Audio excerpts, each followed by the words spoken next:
Bueno, hola, buenas noches a todos allá en Montevideo, a todo el mundo y bueno, a quien quiera que nos escuche. Y me gustaría empezar por mandarle un abrazo muy cálido sobre todo a Daniel, que ha sido compañero de muchas aventuras de investigación, intelectuales y también de las otras que importan, las de la vida, ¿no? Bueno, a mí me gustaría arrimarles un poquito la imagen de cómo se forma Eduardo Galeano. Me parece que si hiciéramos una especie de arqueología de la obra de Eduardo Galeano, tendríamos que remontarnos a, esto lo he platicado mucho con Daniel, lo que me parecen los años fundacionales de la ética y de la estética de Eduardo, que son los años del Sol. Tendríamos que abrevar en algo que no lo digo yo, lo decían los intelectuales de su tiempo, los grandes escritores de su tiempo, los periodistas de su tiempo, que Galeano era sobre todo un portento de precocidad. Como portento de precocidad lo define Carlos Real de Azúa, por ejemplo, de gran ensayista uruguayo, ¿no? Ángel Rama también habla de la precocidad de Eduardo Galeano. El mismo Ángel Rama, que al principio habló mucho de Eduardo, que conspiró con Eduardo para escribir este librito, bueno, para publicar este librito sobre el fútbol en la editorial Arca en los años 60, cuando nadie se atrevía a escribir de fútbol, porque el fútbol era una especie de opio del pueblo, ¿no? Bueno, Eduardo fue también precursor en esa beta y reúne una antología de narraciones sobre el fútbol, entre otros está Pavés y bueno, mucha gente, ¿no? Eh, pero Galeano fundamentalmente se educa, y esto me parece necesario decirlo, se educa en la casa del pueblo. Cuando los partidos de izquierda eran de izquierda en los hechos y no digamos, en la demagogia política, ¿no? Galeano o sea, tenemos que puntualizar primero que él estudió hasta primero de secundaria y abandonó los estudios por muchas razones personales y familiares. ¿Y dónde se forma? En la Escuela de Formación Política del Partido Socialista, en la Juventud Socialista en el año 55, entra en enero del 55, teniendo apenas 14 años, se inscribe en los cursos del Sol, y toma, me parece, dos cursos que lo van a marcar para toda la vida. El primero es con Enrique Brocken, este filósofo argentino que cruzaba cuando en aquella época se hacían las cosas no nada más para ganar plata, cruzaba todos los fines de semana el charco de Buenos Aires a Montevideo, y a las 9 de la mañana entraban a clase durante toda buena parte de la mañana a ver exclusivamente el Capital. 3 años estuvo en un círculo de estudio estudiando Galeano, de los 14 a los 17 años, el Capital. Menuda empresa. Y también se forma allí, no nada más con Enrique Broque, que me parecía muy importante en su formación, pero más decisiva es la figura de Vivian Trías. Con Vivian Trías, Eduardo llega a las conclusiones más importantes de su vida. Y me parece que es muy importante que la Fundación Vivian Trías haga este homenaje para un escritor, un pensador. Bueno, odiaría que le dijeran intelectual o pensador, estaría ahora haciendo muecas y seguramente me estaría escribiendo luego que me dejara de joder, pero se forma de esa manera y es un vicio que adquirió toda la vida. Bueno, tú, Gabriel, me has contado de los cursos que tomaba con Carlos Machado, y Elena y Eduardo iban a la Fundación Trías cada que Machado visitaba Montevideo para impartir sus cursos de historia, y ahí estaban en primera fila Eduardo y Elena. Bueno, esta fue la forma básicamente autodidacta en que Eduardo llegó a la literatura y llegó al periodismo. Naturalmente va a ser muy importante la figura de Quijano, por supuesto, de Frugoni, más como un abuelo al principio, porque lo veía como un nieto de Eduardo, y una serie de personajes con los que se va topando toda su vida.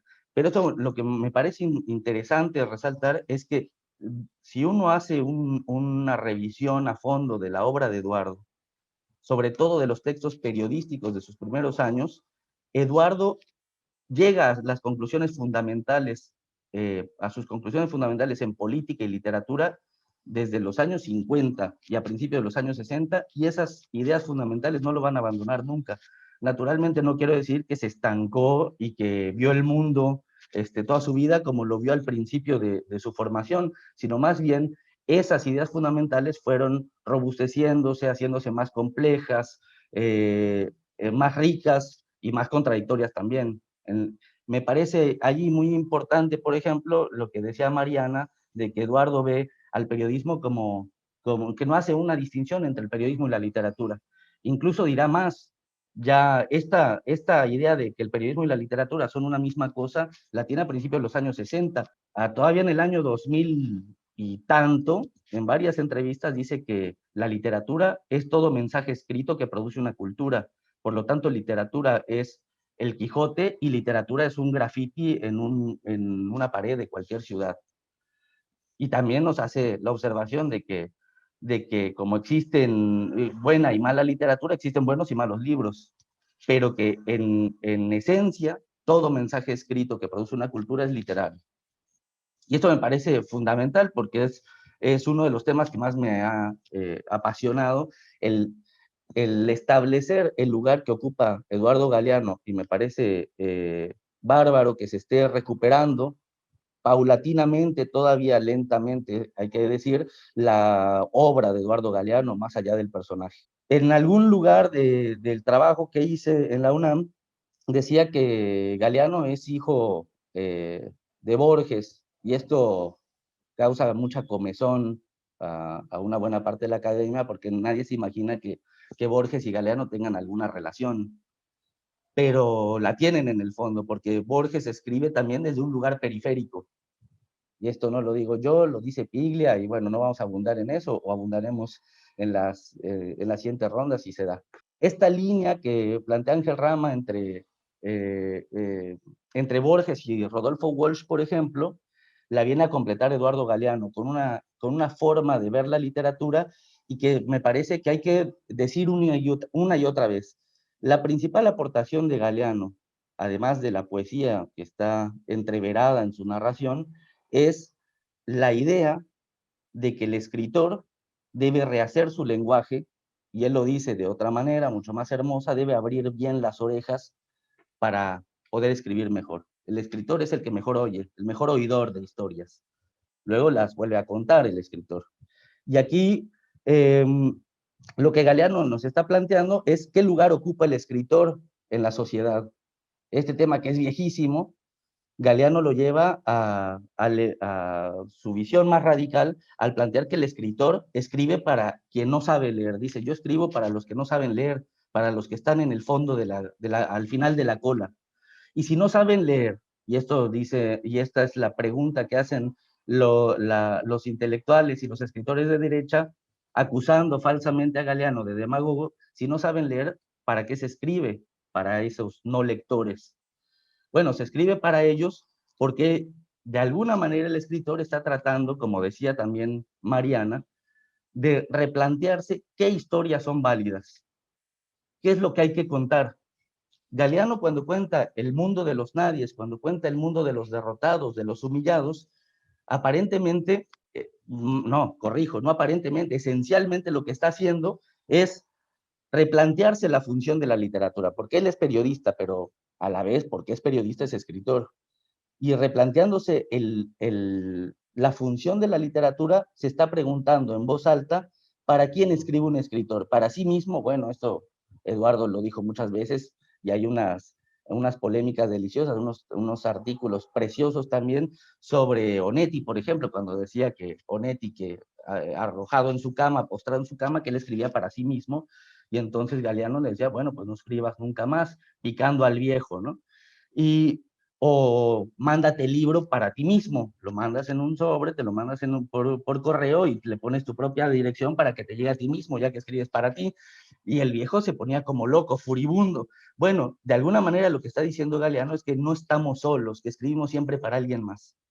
Y entonces, ¿con quién alguien más cuenta Eduardo? Cuenta con los que nunca se ha escuchado su voz, ni en la literatura, ni en la historia, ni en la cultura, que son los desposeídos, los humillados. Por eso lo que decía Mariana, lo quiero resaltar, que es, en esa entrevista que cita Mariana, dice Eduardo, literalmente, yo desde muy joven me di cuenta de que los humillados, los derrotados, los desposeídos eran los únicos que tenían algo interesante que decir. Y eso me parece precioso, porque lo que nos está diciendo Eduardo es, ¿para quién vamos a escribir? Y este para quién vamos a escribir, pues que parecería una pelotudez estar replanteándolo a estas alturas, me parece fundamental, sobre todo a la luz de la literatura que se produce hoy en día, que se escribe hoy en día, donde el escritor vuelve, parte también del neoliberalismo, vuelve a la ciudad letrada, escribe para una comunidad muy pequeña que se aplaude y se soba el lomo porque todos escriben maravillosamente, y de alguna manera se ha vuelto a volver una élite la cultura. Eso tiene que ver con un montón de cosas. Ha corrido mucha historia de los años 70 para acá, pero bueno, lo que quisiera resaltar es que Eduardo pertenece a una época en la que, más allá de su sensibilidad, que es indudable, de su calidad literaria, había una postura ética de la literatura. Y esa postura ética la plantea con mucho vigor Eduardo. Me parece que no es extraño que los escritores de derecha o los Vargas Llosa que andan por ahí desprecien abiertamente a Eduardo, porque Eduardo les recuerda con su obra todo el día, todos los días, que también se escribe literatura con la ética en la mano, y que la ética no está peleada con la estética, con la visión poética de la vida, y que justamente escarbar en el mundo de los despreciados nos permite encontrar aquello que me parece hermoso en Manuel Escorza, y que también lo dice Rodolfo Walsh, y que también lo observó Galeano, que la realidad es mágica, que el mundo es mágico, que el mundo es delirante, y que el escritor, y aquí me gustaría recordar a García Márquez en un muy lindo ensayo, el escritor en América casi solo se ha tenido que conformar con copiar la realidad, con transcribirla, porque la realidad en América ha rebasado por mucho a la ficción, ha vencido a la ficción. Y Eduardo me parece que, entre muchas cosas, y a esto le ayudó su olfato periodístico, se dio cuenta antes que mucha gente de las cosas que iban a suceder en los años venideros, de las discusiones que se iban a dar en los años venideros. Por ejemplo, hace rato hablaba Daniel de las venas abiertas. Bueno, las venas abiertas, las intuiciones fundamentales de las venas abiertas las tuvo Eduardo 8, 5, 6 años antes de escribir Las venas. Y esto, a la hora de revisar el archivo, que es maravilloso y que desgraciadamente nadie se toma la molestia de consultar el archivo del Sol y de época, salta a la vista.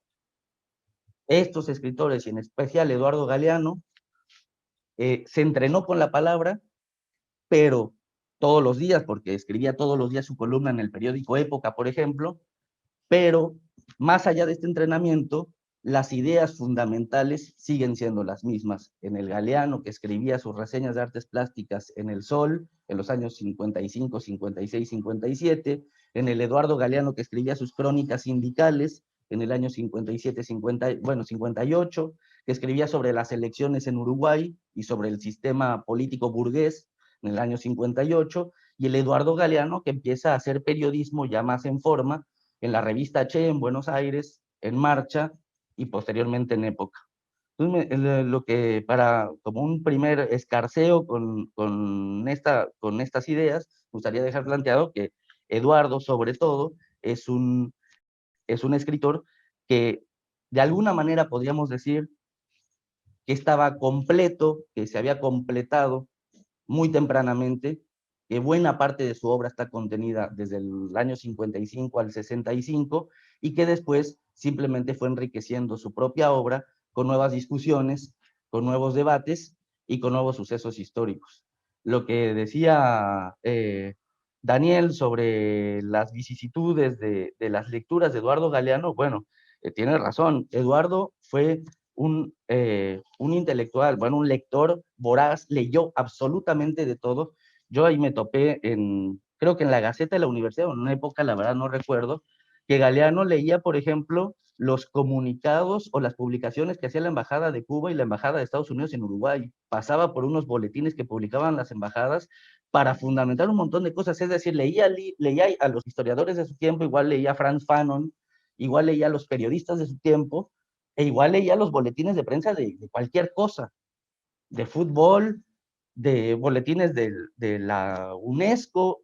Por cierto, Eduardo se fue en 1966 a Francia, alcanzó a Benedetti con una beca de la UNESCO para, a mí no me queda claro, para escribir un libro. Supongo que empieza a pergeñar las venas abiertas en el 66, porque ya estaba en eso, porque Carlos Machado en la entrevista que le hice, me había dicho que Eduardo escribió, es cierto, Las venas abiertas en 90 noches, pero bueno, también le gustaba contar esa historia. Lo que no nos decía, y cabe la pena resaltar hoy en día, sobre todo por sus detractores, los detractores de las venas más bien, es que Eduardo escribió Las venas durante 5 años, y yo creo que, y con esto cierro, me gustaría resaltar con una imagen que me obsequió Carlos Machado del modo de trabajar de Eduardo.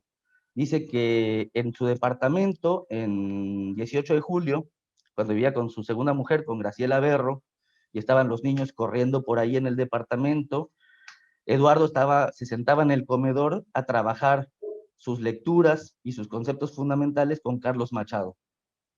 Y que entonces Carlos Machado le hacía observaciones y Eduardo no defendía sus textos, sino únicamente subrayaba, tomaba nota y se ponía al día, hacía sus lecturas correspondientes, replanteaba los conceptos y se reunía con Carlos Machado para hacerle nuevas entregas. Es decir, esta humildad de Eduardo me parece digna de resaltar, porque la humildad del escritor y del periodista que está al servicio de la palabra y del conocimiento. Y esto la academia, me parece que muy mezquinamente, hasta el día de hoy, le sigue negando a Eduardo, a partir de una ignorancia terrible sobre la obra de Eduardo, esta capacidad de decir y esta capacidad de aportar conocimiento y sobre todo de divulgar conocimiento, no en el lenguaje cifrado de las élites, incluidas las intelectuales y las literarias, sino pensando siempre en el destinatario principal de su obra, que eran aquellos que no saben escribir, ni que no saben leer.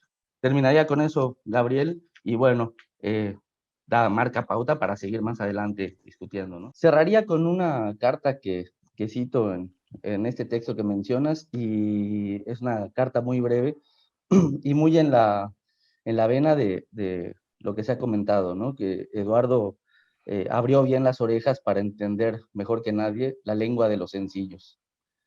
Y me parece eso, que es su principal mérito, eh, que además sabe trabajar esa lengua de los sencillos, la escucha bien, la asimila y sabe hablar en ese mismo idioma, ¿no? Bueno, la carta me parece interesante porque además, haciendo un trabajo de archivo, lo que después se donó Elena Villagra, a quien vale la pena siempre recordar, y hablaba Daniel, y vale la pena decirlo, Elena es fundamental en la obra de Eduardo Galeano del 75 a la fecha. Ese estilo Eduardo, como lo llama Elena, como luego lo recuerda Roberto López Belloso, es un estilo excepcional, único, en la medida en la que siempre que leemos un texto similar, pensamos que es un texto estilo Galeano, y eso ya es una marca literaria, ¿no? Cuando leemos un texto de Borges sabemos que es un texto de Borges, cuando leemos un texto de Kafka sabemos que es un texto de Kafka, y cuando leemos uno de Galeano es reconocible que es un texto de estirpe galeanística. Entonces, bueno, haciendo el trabajo de ordenamiento del archivo personal de Eduardo, que luego donó Elena a la universidad, el archivo Eduardo Galeano de Elena Villagra, nos topamos junto con las cartas que no vienen a cuento de escritores, de intelectuales, amigos de Eduardo. Él guardaba celosamente en una carpeta las cartas de los lectores y especialmente de los niños. Y esto me parece bellísimo. Me parece que mucho dice de la persona que era Eduardo y de sus auténticos intereses. Y creo que esa carta, esta que voy a leer, dice mucho de Eduardo y de la relación con sus lectores y de por qué nos importa tanto seguir navegando en su obra. Dice: estimado señor Galeano, quiero contarle que mi nombre es Natalia, estoy en quinto año C y voy a la escuela Humberto Zarrilli. La maestra nos está enseñando a respetar puntos, comas, etcétera, y eligió de su libro el texto El Mundo. Reconozco que si bien su libro yo lo tenía, no le había puesto mucha atención hasta ahora. Lo que más me gustó fue lo que dijo sobre los fueguitos. A mí me gustaría que se llamara un hombre, ya que fue un hombre quien subió al alto cielo. No le estoy reprochando y mucho menos decirle que está mal, sino que tenemos distintas opiniones, ya que usted mismo dice en el texto que todos somos diferentes. Lo que le voy a proponer es muy fácil y lindo. Quisiera que empezara una relación amistosa, que usted venga a la escuela y yo vaya a su casa. En fin, que seamos amigos, ya que solo de usted tengo un libro, el cual tiene una foto de usted. Esperando ansiosa su respuesta, me despido. Esta relación de Natalia de quinto año con un escritor consagrado como Eduardo Galeano, el autor de Las Venas, de Memoria del Fuego, del Libro de los Abrazos, me parece que mucho dice y que no vale la pena que añada yo nada más al respecto. Es el Día de la Ciencia, 10 de noviembre, y un médico brasileño, Draucio Varela, celebró el Día de la Ciencia estudiando las estadísticas internacionales más serias y pudo comprobar que el mundo estaba destinando 5 veces menos dinero a la cura del mal de Alzheimer que a los estímulos para la sexualidad masculina y a las siliconas para la belleza femenina. O sea que de aquí a unos años vamos a tener viejas de tetas enormes y viejos de penes duros, pero ninguno conseguirá recordar para qué sirve.